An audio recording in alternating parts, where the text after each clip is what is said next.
Hi, I'm Cassie from Dovetail, and today we're going to take a look at genograms. So, what is a genogram? Well, a genogram is a useful and practical tool for workers to help gather information about a young person's family. It can be used in terms of assessment as well as intervention. So a genogram uses a set of special symbols to help describe relationships and the dynamics of a family over multiple generations. Think of it as a really detailed family tree. It can be really useful because a genogram can help you to identify themes or patterns within a family that may be influencing or driving a young person's current behaviour. So, to begin your genogram, you'll need a Genogram Legend or symbol key. You can use the one we've provided in Dovetail Guide 5, Working with Families and Significant Others. The legend includes information on drawing the family structure. For example, how to describe gender, age,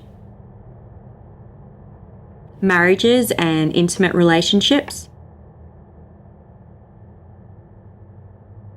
and children, as well as symbols for representing the quality of relationships between family members. Aim to gather information about 3 generations: the young person's generation, their parents, and their grandparents. Once you know how everyone is connected, ask the young person about the kind of emotional relationships their family members have. For example, do particular family members get along? Or who in the family can't stand each other? Also ask about characteristics of family members, particularly those relevant to your role. Most young people really enjoy this opportunity to talk about their family history, and it can be a useful tool to build rapport.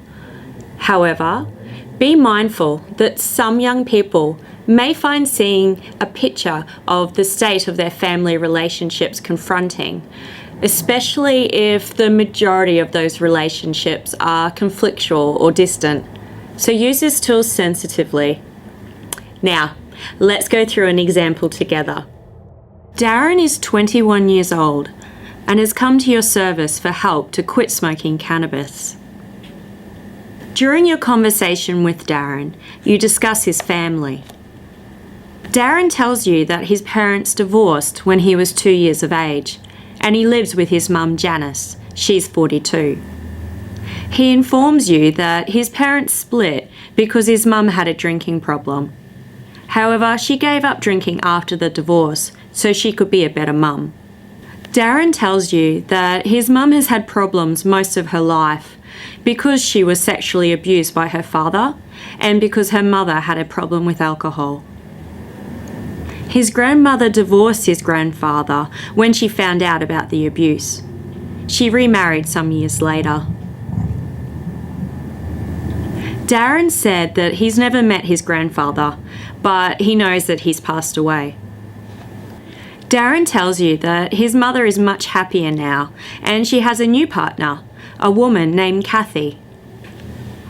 They have been together for about 16 years. Kathy was also married, and Darren tells you that Kathy left her husband for his mother. Darren described this as a stressful time for his mum and Kathy, as Kathy's husband did not take the breakup really well. He still doesn't talk to Kathy, even though he has repartnered. Kathy and her ex have 3 children together. Their youngest daughter Emma is 17 and in her last year of high school. She also lives with Kathy and Darren's mum. Darren said Emma hates her dad and his girlfriend, and he knows Kathy is really worried about her. Darren's mum has even confided in him that she thinks Emma is doing drugs.